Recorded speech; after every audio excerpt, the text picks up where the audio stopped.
नमस्कार, प्रणाम और धार्मिक द्वार में आप सभी सत्य के अन्वेषकों का हृदय से स्वागत है। क्या आप कभी-कभी ऐसा महसूस करते हैं कि आप किसी भीड़-भाड़ वाले बाजार के बीचों-बीच खड़े हैं, जहां हर कोई चिल्ला रहा है, गाड़ियां शोर मचा रही हैं और आप सिर्फ एक पल की शांति के लिए तरस रहे हैं? लेकिन रुकिए, क्या ये शोर वास्तव में बाहर है या ये शोर आपके भीतर चल रहा है?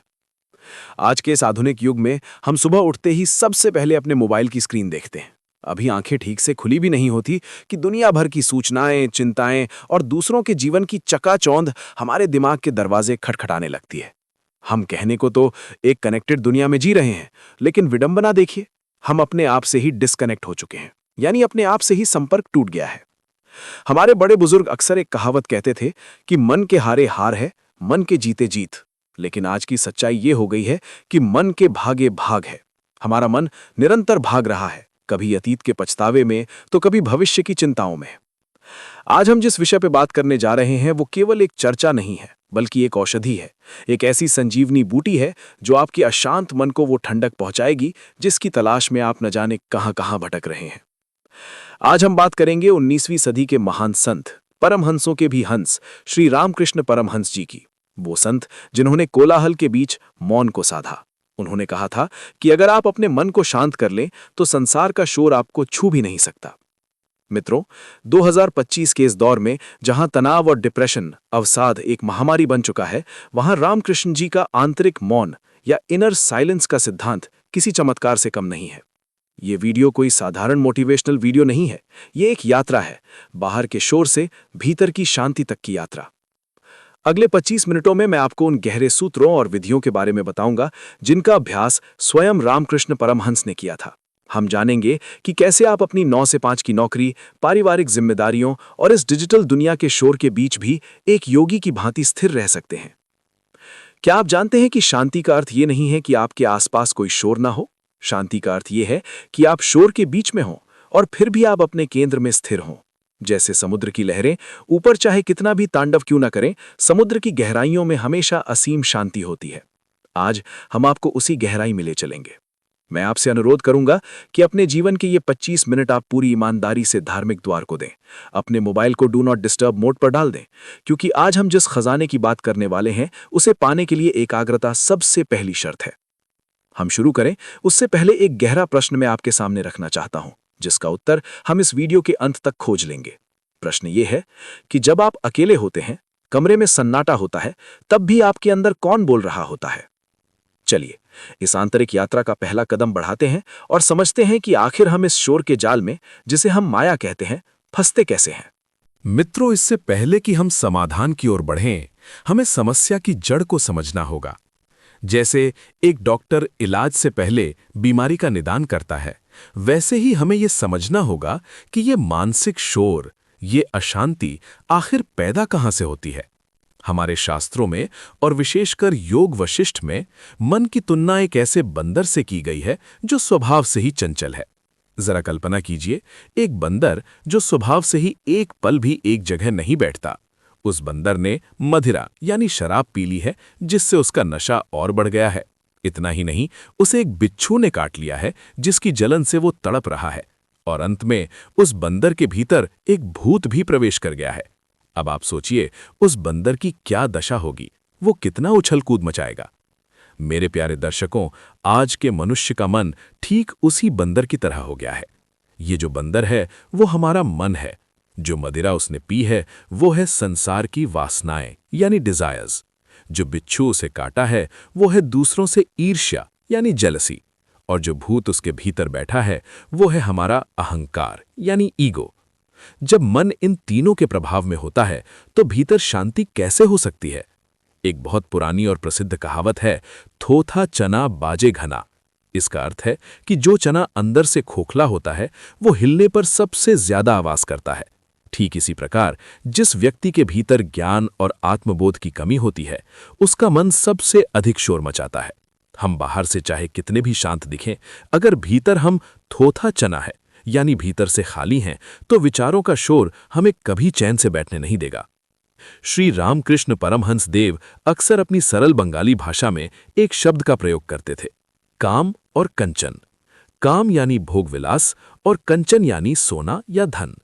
रामकृष्ण जी कहते थे कि ये काम और कंचन ही वो पर्दा है जो हमें ईश्वर से या कहिए परम शांति से अलग करता है। आज 2025 में इस काम और कंचन ने नया रूप ले लिया है। आज का कंचन सिर्फ सोना नहीं है, आज का कंचन है करियर की अंधी दौड़, बैंक बैलेंस की चिंता और सोशल मीडिया पर मिलने वाले लाइक्स और व्यूज की भूख। आज का काम सिर्फ शारीरिक भोग नहीं है, बल्कि हर उस चीज की लालसा है जो हमारे पास नहीं है। हम एक ऐसी दुनिया में जी रहे हैं जहां हमें यह सिखाया जा रहा है कि तुम्हारे पास जो है वो काफी नहीं है। विज्ञापन हमें बताते हैं कि अगर आप ये गाड़ी नहीं खरीदेंगे तो आप खुश नहीं हैं। सोशल मीडिया हमें बताता है कि अगर आप छुट्टियों पर विदेश नहीं गए तो आपका जीवन बेकार है। हमारे बड़े बुजुर्ग कहते थे कि जैसा अन्न वैसा मन। पुराने समय में इसका अर्थ था कि हम जैसा भोजन करते हैं वैसा ही हमारा मन बनता है। लेकिन आज के डिजिटल युग में अन्न का अर्थ केवल भोजन नहीं है। अन्न वो हर एक सूचना यानी इंफॉर्मेशन है जो हम अपनी आंखों और कानों से ग्रहण कर रहे हैं। जरा सोचिए, आप दिन भर अपने मन को क्या खिला रहे हैं? सुबह उठते ही किसी की हत्या की खबर, फिर दफ्तर की राजनीति, फिर दोस्तों की गपशप और रात को किसी वेब सीरीज की हिंसा। जब हम मन को कचरा खिलाएंगे तो मन बगीचा कैसे बनेगा? वो तो कूड़ा घर ही बनेगा ना। और कूड़ेदान में से सुगंध नहीं, दुर्गंध ही आती है। यही दुर्गंध मानसिक तनाव या एंग्जाइटी है। रामकृष्ण परमहंस कहते थे कि मन पानी की तरह है।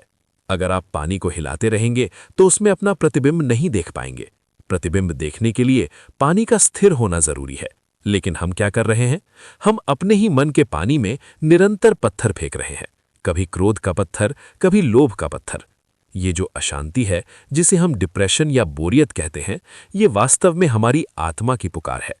आपकी आत्मा आपसे कह रही है कि रुको, तुम गलत दिशा में भाग रहे हो। बाहर सुख नहीं है। लेकिन हम रुकते नहीं। हमें लगता है कि अगर हम खाली बैठ गए तो हम पीछे रह जाएंगे। एक और कहावत याद आती है, अधजल गगरी छलकत जाए। आधा भरा हुआ घड़ा ही छलक छलक कर शोर करता है। जो घड़ा पूरा भरा होता है वो शांत होता है। एक ज्ञानी पुरुष, एक संत पूर्ण कुंभ की तरह शांत होता है। तो अब प्रश्न ये उठता है कि इस माया के जाल से, इस निरंतर चलते कोलाहल से बाहर निकले कैसे? क्या हमें सब कुछ छोड़कर जंगल चले जाना चाहिए? क्या हमें सन्यासी बन जाना चाहिए? नहीं, बिल्कुल नहीं। श्री रामकृष्ण परमहंस ने कभी भी अपने गृहस्थ शिष्यों को घर बार छोड़ने के लिए नहीं कहा। उन्होंने कभी नहीं कहा कि अपनी जिम्मेदारियों से भाग जाओ। उन्होंने एक बहुत ही सुंदर उदाहरण दिया था, कीचड़ में रहने वाली मछली का।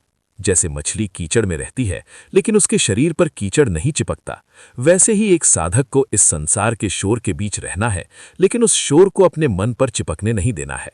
लेकिन यह संभव कैसे है? जब चारों तरफ आग लगी हो तो कोई बिना जले कैसे रह सकता है?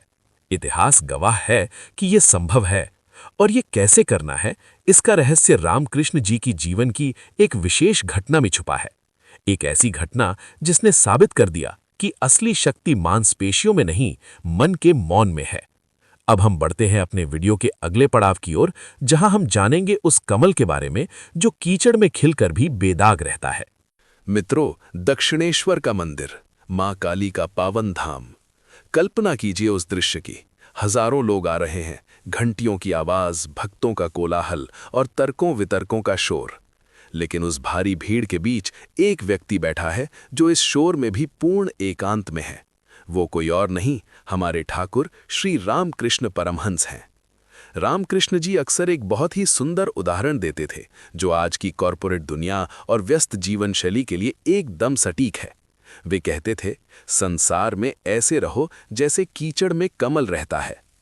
कमल का फूल, जिसे संस्कृत में पंकज कहा जाता है, पंख यानी कीचड़ और ज यानी जन्मा हुआ, वो कीचड़ से ही पैदा होता है, उसी गंदे पानी में रहता है।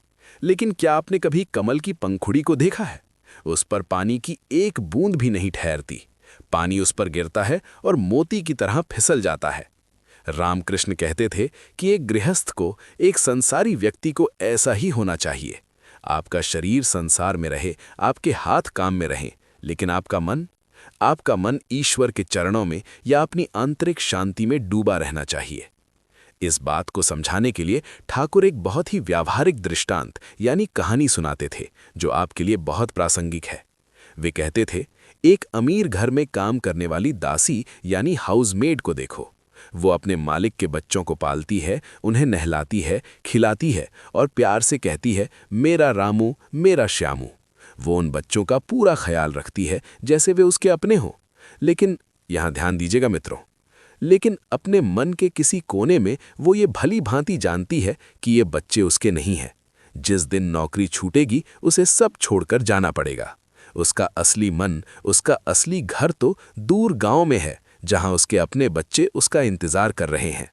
रामकृष्ण परमहंस कहते थे कि हे साधकों, तुम भी संसार में अपना काम उसी दासी की तरह करो। ऑफिस में बॉस के साथ काम करो, व्यापार करो, परिवार चलाओ, सब कुछ पूरी निष्ठा से करो। कहो कि ये मेरा घर है, ये मेरा काम है, लेकिन मन के गुप्त कोने में ये ज्ञान हमेशा जलाए रखो कि सत्य ये नहीं है। मेरा असली घर तो मेरी आत्मा की शांति है, मेरा असली संबंध तो उस परम शक्ति से है। जब आप इस भाव के साथ जीते हैं तो उसे हम अनासक्ति या डिटैचमेंट कहते हैं। इसका मतलब भागना नहीं है, इसका मतलब है चिपकना बंद करना। आज हमारी सबसे बड़ी समस्या क्या है? हम चिपक गए हैं। हम अपनी कुर्सी से, अपनी पदवी से, अपने बैंक बैलेंस से ऐसे चिपक गए हैं जैसे कि हम सदा के लिए यहीं रहने वाले हैं। इसीलिए जब छोटी सी खरोच भी आती है तो हम तिलमिला उठते हैं। रामकृष्ण जी के जीवन में एक और गहरा शब्द आता है, व्याकुलता। आज हम सब व्याकुल हैं, लेकिन किस लिए? हम व्याकुल हैं क्योंकि वाईफाई नहीं चल रहा। हम व्याकुल हैं क्योंकि अमेज़न का पार्सल लेट हो गया है। हम व्याकुल हैं क्योंकि किसी ने हमारे मैसेज का रिप्लाई नहीं किया। इसे व्याकुलता नहीं, इसे छटपटाहट कहते हैं। ठाकुर कहते थे, ईश्वर के लिए व्याकुल हो। शांति पाने के लिए वो तड़प होनी चाहिए जो एक डूबते हुए व्यक्ति को हवा के लिए होती है। एक पुरानी कहावत है, चिंता चिता समान है, अर्थात चिंता जीवित व्यक्ति को जलाती है, जबकि चिता तो मुर्दे को जलाती है। रामकृष्ण जी ने इसका एक अद्भुत समाधान दिया। उन्होंने कहा, चिंता को चिंतन में बदल दो। जब भी मन में घबराहट हो, जब भी भविष्य का डर सताए, तो उस ऊर्जा को बर्बाद मत करो, उसे बदलो। सोचो कि ये डर क्यों है? ये डर इसलिए है क्योंकि मैं परिणाम को अपने हाथ में रखना चाहता हूं। रामकृष्ण जी का जीवन देखिए, उन्हें कैंसर हो गया था, गले में असहनीय पीड़ा थी, बोल भी नहीं पाते थे। डॉक्टर और शिष्य उन्हें आराम करने को कहते, लेकिन जैसे ही कोई ईश्वर की चर्चा छेड़ता या कोई भजन गाता, रामकृष्ण जी अपनी शारीरिक पीड़ा को भूलकर समाधि में लीन हो जाते थे। ये क्या दर्शाता है? ये दर्शाता है कि यदि आपका मन किसी उच्च लक्ष्य से जुड़ा है तो शरीर का कष्ट और दुनिया का शोर आपके लिए गौण है। लेकिन आप पूछेंगे कि गुरुदेव, सुनने में तो ये बहुत अच्छा लगता है, पर हम तो साधारण इंसान हैं। रामकृष्ण तो अवतारी पुरुष थे। हम 2025 की इस भागती दौड़ती जिंदगी में, मेट्रो की भीड़ में, ट्रैफिक जाम में उस दासी की तरह अनासक्त कैसे रहें? वो कौन सी तकनीक है जिससे हम स्विच ऑफ कर सकें? मित्रों, यहीं पर रामकृष्ण जी का सबसे शक्तिशाली अस्त्र काम आता है। एक ऐसी विधि जो इतनी सरल है कि बच्चा भी कर ले, लेकिन इतनी प्रभावशाली है कि बड़े-बड़े योगियों को भी पसीना आ जाए। क्या आप उस विधि को जानने के लिए तैयार हैं? क्या आप जानना चाहते हैं कि अपने दिमाग के उस चटर-पटन करने वाले रेडियो को बंद कैसे किया जाए? तो चलिए, अब हम वीडियो के सबसे महत्वपूर्ण हिस्से की ओर बढ़ते हैं। लेकिन उससे पहले आगे हम रामकृष्ण जी की उस ब्रह्मास्त्र जैसी विधि पर चर्चा करेंगे जिसे वेदांत में नेति नेति यानी नेटी नेटी कहा जाता है। ये एक ऐसा मानसिक स्विच है जिसे अगर आपने सीख लिया तो बड़े से बड़ा तनाव पानी के बुलबुले की तरह फूट जाएगा। लेकिन उस गहरे ज्ञान में उतरने से पहले मैं आपसे एक छोटा सा निवेदन करना चाहता हूं। कहा जाता है कि सत्संग की एक घड़ी तप के वर्ष हजार, यानी हजारों साल की तपस्या एक तरफ और कुछ पल का सत्य का संग एक तरफ। यदि आपको लगता है कि धार्मिक द्वार का ये प्रयास आपके जीवन में लेश मात्र भी सकारात्मकता ला रहा है, तो इस परिवार का हिस्सा जरूर बने। नीचे दिए गए सब्सक्राइब बटन को दबाएं और बेल आइकन को भी ऑन करें। ऐसा करके आप सिर्फ एक चैनल से नहीं जुड़ रहे, बल्कि आप संकल्प ले रहे हैं कि हाँ, मैं अपने आध्यात्मिक विकास के लिए तैयार हूं। तो चलिए, अब बिना विलंब किए जानते हैं उस विधि को जो आपके अशांत मन को शांत झील में बदल देगी। आइए अब हम क्रिया पर आते हैं। ज्ञान बहुत हो गया, अब बात करते हैं अभ्यास की। रामकृष्ण परमहंस कहते थे, त्याग के बिना शांति असंभव है। अब त्याग शब्द सुनते ही आप डर मत जाइए। 2025 में त्याग का मतलब ये नहीं है कि आप अपनी नौकरी छोड़ दें, अपनी गाड़ी दान कर दें या हिमालय की गुफा में चले जाएं।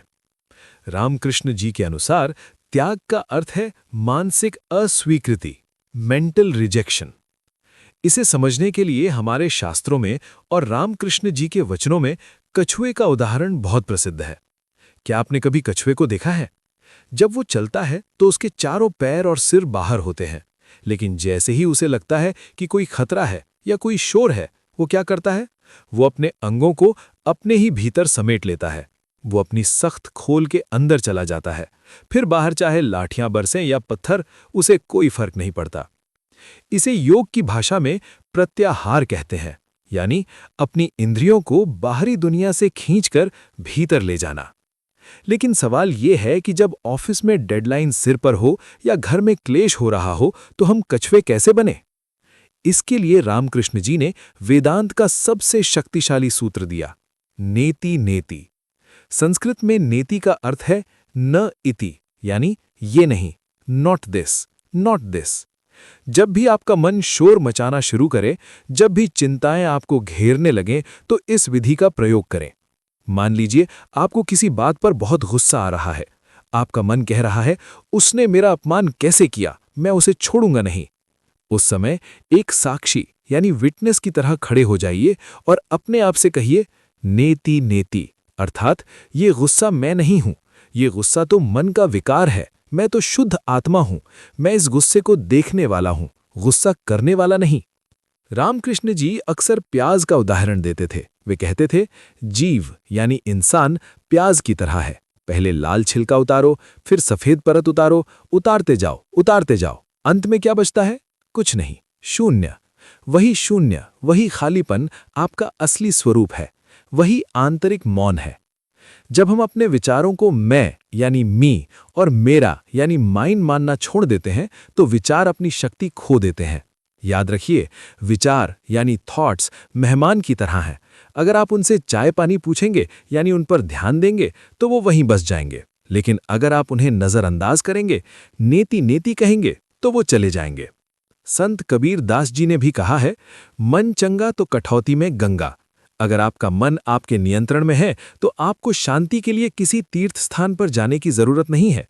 वो शांति आपकी कठौती में यानी आपके दैनिक जीवन में ही उपलब्ध है। तो अगली बार जब आपको एंग्जाइटी हो, तो ये अनप्लगिंग की टेक्निक अपनाएं। रुको, प्रतिक्रिया मत करो, पहचानो, देखो कि मन क्या बकबक कर रहा है। काटो, नेति नेति के तलवार से उस विचार को काट दो। कहो, ये समस्या मेरी नहीं है, ये परिस्थितियों की है, मैं इससे अलग हूं।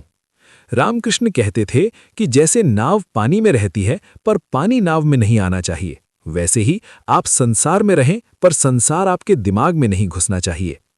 ये सुनने में कठिन लग सकता है। आप कहेंगे, महाराज ये तो संतों का काम है। नहीं, ये अभ्यास का काम है। शुरुआत में आपका मन विद्रोही बच्चे की तरह शोर मचाएगा। वो कहेगा, अरे इतनी बड़ी समस्या है और तुम शांत बैठे हो। तब आपको अपने मन को एक माँ की तरह समझाना होगा। रामकृष्ण जी माँ काली से बातें करते थे, अपने मन को डांटते भी थे और समझाते भी थे। आपको भी अपने मन का दोस्त बनना होगा, गुलाम नहीं। इस डिसएंगेजमेंट या मानसिक विच्छेदन के बाद अगला चरण आता है, अपने भीतर एक ऐसी जगह बनाना जहां दुनिया का कोई शोर पहुंच ही न सके। हम इसे कहते हैं अंतर्गुफा। क्या आप जानते हैं कि आपके भीतर एक ऐसा कमरा है जिसकी चाबी सिर्फ आपके पास है? चलिए अब उस कमरे को खोलते हैं। मित्रों, अभी हमने सीखा कि नेति नेति के द्वारा नकारात्मक विचारों को कैसे काटना है। लेकिन केवल खरपतवार उखाड़ देना काफी नहीं है, वहां सुंदर फूल भी लगाने होंगे। जब आप दुनिया के शोर से अपना प्लग निकालते हैं, तो आपको उस प्लग को कहीं और लगाना भी होगा, वरना आप खालीपन और अकेलेपन से घबरा जाएंगे। श्री रामकृष्ण परमहंस इसे अंतर्गुफा या भीतर का किला कहते थे। वे अपने शिष्यों से अक्सर पूछते थे, जब बाहर आंधी तूफान आता है, ओले गिरते हैं, तो तुम क्या करते हो? शिष्य कहते, हम अपने घर में छिप जाते हैं, दरवाजे खिड़कियां बंद कर लेते हैं। तब ठाकुर मुस्कुराते हुए कहते, बिल्कुल सही। तो जब तुम्हारे जीवन में दुखों की आंधी आए, अपमान के ओले गिरें या तनाव का तूफान आए, तो तुम अपने मन के भीतर बनी गुफा में क्यों नहीं छिप जाते? कबीरदास जी की एक बहुत ही प्रसिद्ध उक्ति है, जिन खोजा तिन पाइया, गहरे पानी पैठ, मैं बपुरा बूढ़न डरा रहा किनारे बैठ। इसका अर्थ है कि जो गहरे पानी में उतरता है उसे ही मोती मिलते हैं, जो डूबने के डर से किनारे पर बैठा रहता है उसे कुछ नहीं मिलता। आंतरिक मौन पाने के लिए आपको अपने हृदय की गहराइयों में उस गहरे पानी में उतरना होगा। तो ये अंतर गुफा या इनर सैंक्चुरी बनाते कैसे हैं? कल्पना कीजिए कि आपके हृदय के बीचों बीच एक बहुत ही पवित्र स्थान है, एक ऐसा कमरा जहां परम शांति है, जहां बाहर की दुनिया का कोई शोर नहीं पहुंच सकता। वहां ना आपके बॉस की आवाज आ सकती है, न बैंक की ईएमआई का डर और ना ही रिश्तों की कड़वाहट। वो आपका अपना निजी स्थान है, वो आपका और आपके ईश्वर के मिलन का स्थान है। रामकृष्ण जी कहते थे कि दिन भर काम करते हुए बीच बीच में उस गुफा में झांक कर देख लेना चाहिए। इसे आज की भाषा में आप माइक्रो मेडिटेशन या लघु ध्यान कह सकते हैं। आप ऑफिस में अपनी कुर्सी पर बैठे हैं, चारों तरफ काम का दबाव है, बस एक पल के लिए अपनी आंखें बंद करें या खुली रखकर भी और अपना ध्यान अपने हृदय पर ले जाएं। महसूस करें कि आप उस सुरक्षित किले के अंदर हैं। वहां एक दिया जल रहा है, शांति का दिया। एक लंबी सांस लें और खुद से कहें, मैं शांत हूं, ये शोर बाहर है, मेरे अंदर नहीं। यह अभ्यास आपको केवल 30 सेकंड के लिए करना है, लेकिन इसे बार बार करना है। पुरानी कहावत है, रसरी आवत जाते सिल पर परत निशान, यानी कोमल रस्सी के बार बार आने जाने से पत्थर पर भी निशान पड़ जाता है। उसी प्रकार जब आप बार बार अपने इस आंतरिक किले में लौटने का अभ्यास करेंगे तो धीरे धीरे आपका मन इतना मजबूत हो जाएगा कि बाहर चाहे भूचाल भी आ जाए, आप अपनी जगह से हिलेंगे नहीं। यही वो अवस्था है जिसे गीता में स्थित प्रज्ञ कहा गया है। रामकृष्ण परमहंस एक और बहुत ही अद्भुत बात कहते थे। वे कहते थे कि हर इंसान के पास 2 मैं होते हैं, एक है कच्चा मैं, अनराइप ईगो, और दूसरा है पक्का मैं, राइप ईगो। कच्चा मैं वो है जो कहता है मेरा घर, मेरा पैसा, मेरा सम्मान, मेरी बेइज्जती। ये कच्चा मैं हमेशा शोर मचाता है, हमेशा दुखी रहता है। लेकिन पक्का मैं वो है जो कहता है मैं सेवक हूं, मैं आत्मा हूं, मैं उस परम शक्ति का अंश हूं। जब आप अपनी अंतर गुफा में बैठते हैं तो आप अपने इस पक्के मैं से जुड़ते हैं। वहां आपको किसी को साबित करने की जरूरत नहीं है कि आप कितने सफल हैं। वहां आप बस है, शुद्ध अस्तित्व। आज 2025 में हम अपने मोबाइल फोन को चार्ज करना कभी नहीं भूलते, हम अपने लैपटॉप को चार्ज करना नहीं भूलते, लेकिन हम अपनी आत्मा को चार्ज करना भूल जाते हैं। ये अंतर गुफा आपका स्पिरिचुअल चार्जिंग स्टेशन है। अगर आप दिन भर में 10 बार भी सिर्फ 1-1 मिनट के लिए यहां लौटते हैं तो आपकी बैटरी कभी डाउन नहीं होगी, आप कभी बर्न आउट महसूस नहीं करेंगे। याद रखिए, दुनिया आपको नहीं थकाती, दुनिया के प्रति आपका रेजिस्टेंस, प्रतिरोध आपको थकाता है। जब आप अपनी गुफा में लौटते हैं तो आप वो प्रतिरोध छोड़ देते हैं, आप स्वीकार भाव में आ जाते हैं। मैं यहां आप सभी दर्शकों से एक प्रश्न पूछना चाहता हूं और मैं चाहूंगा कि आप कमेंट्स में इसका उत्तर दें, क्योंकि ये हम सब के लिए एक मंथन का विषय है। प्रश्न ये है कि जब आप बहुत ज्यादा तनाव में होते हैं तो आप शांति पाने के लिए कहां जाते हैं? क्या आप किसी मंदिर जाते हैं, प्रकृति की गोद में जाते हैं, संगीत सुनते हैं, या आप भी अपने भीतर मौन में उतरना जानते हैं? नीचे कमेंट बॉक्स में लिखें मेरी शांति का स्थान और अपना अनुभव साझा करें। आपके विचार दूसरे दर्शकों को भी प्रेरित करेंगे। हम सब एक दूसरे से ही सीखते हैं। रामकृष्ण जी का जीवन हमें यही सिखाता है कि भगवान को पाने के लिए जंगल जाने की जरूरत नहीं है।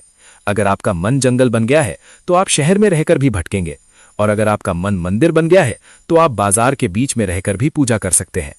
ये अंतर गुफा बनाना एक दिन का काम नहीं है, ईंट दर ईंट, श्वास दर श्वास इसका निर्माण होता है। लेकिन जिस दिन ये तैयार हो गई, विश्वास मानिए मित्रों, उस दिन आप दुनिया के सबसे अमीर आदमी से भी ज्यादा अमीर हो जाएंगे। क्योंकि धन से बिस्तर खरीदा जा सकता है, नींद नहीं। धन से दवाई खरीदी जा सकती है, स्वास्थ्य नहीं।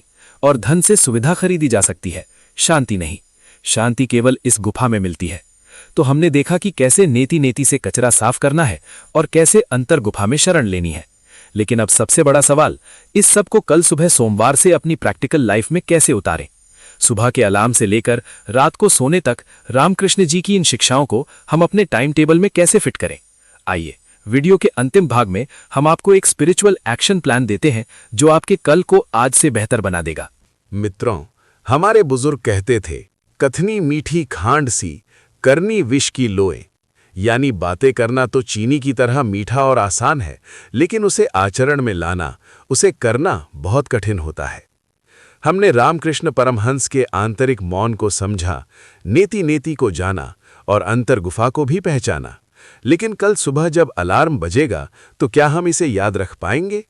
इसलिए धार्मिक द्वार की तरफ से मैं आपको 3 बहुत ही सरल लेकिन अचूक व्यावहारिक सूत्र यानी प्रैक्टिकल स्टेप्स दे रहा हूं। इसे आप अपनी 2025 की स्पिरिचुअल टू डू लिस्ट समझ लीजिए। पहला सूत्र, सुबह की नींव, द मॉर्निंग फाउंडेशन। कल सुबह जब आपकी आंख खुले तो सबसे पहले अपने मोबाइल को हाथ मत लगाइए। दुनिया कहीं भागी नहीं जा रही है। बिस्तर छोड़ने से पहले सिर्फ 2 मिनट, जी हां, सिर्फ 2 मिनट बिस्तर पर ही बैठकर अपनी आंखें बंद रखें और खुद को याद दिलाएं कि आज का दिन एक अभिनय है और मैं इसका अभिनेता हूं। मैं अपना किरदार पूरी शिद्दत से निभाऊंगा, लेकिन मैं ये नहीं भूलूंगा कि मैं कौन हूं। ये 2 मिनट का संकल्प आपके पूरे दिन को एक कवच यानी शील्ड पहना देगा। दूसरा सूत्र, कार्यक्षेत्र में अनासक्ति, डिटैचमेंट एट वर्क। जब आप ऑफिस जा रहे हों, मेट्रो में हों या ट्रैफिक में फंसे हों, तो झुंझलाने की जगह साक्षी भाव का अभ्यास करें। शोर को ऐसे सुने जैसे आप कोई संगीत सुन रहे हो। उसे अपने अंदर घुसने ना दें। और काम करते समय रामकृष्ण जी की उस दासी वाली कहानी को याद रखें। काम पूरा मन लगाकर करें, एक्सेलेंस के साथ करें, लेकिन परिणाम को ईश्वर के चरणों में छोड़ दें।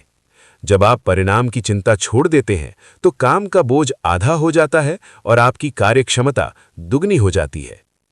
तीसरा सूत्र, रात्रि की सफाई, नाइटली क्लेंजिंग। हम रोज नहाते हैं ताकि शरीर साफ रहे, लेकिन मन को साफ किए बिना ही सो जाते हैं। सोने से ठीक पहले डिजिटल डिटॉक्स करें, फोन को खुद से दूर रख दें और दिन भर में जो भी अच्छा बुरा हुआ उसे मन की आंखों के सामने लाएं और कहें, मैं इसे त्यागता हूं, ये सब अतीत हो गया। जैसे हम जूतों को घर के बाहर उतारते हैं, वैसे ही दुनिया के विचारों को नींद के दरवाजे पर उतार कर सोएं। आपको ऐसी गहरी नींद आएगी जो आपको बरसों से नहीं आई होगी।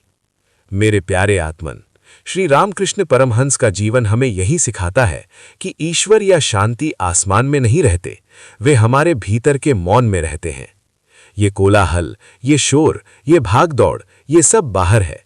जिस दिन आपने अपनी भीतर की आंख खोल ली, आप पाएंगे कि आप बाजार में खड़े होकर भी हिमालय जैसी शांति का अनुभव कर रहे हैं। आज का ये वीडियो केवल सूचना नहीं था, ये एक निमंत्रण था अपने आप से मिलने का।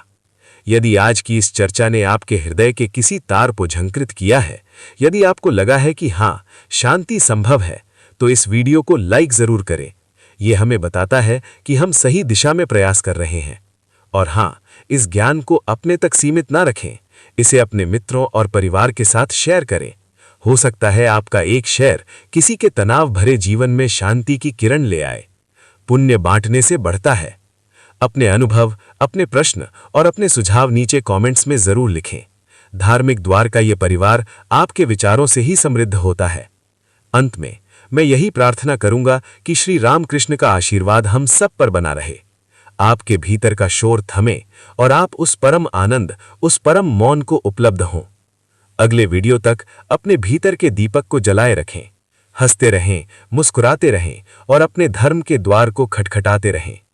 ओम शांति शांति शांति ही। हरि ओम तत्सत। प्रणाम।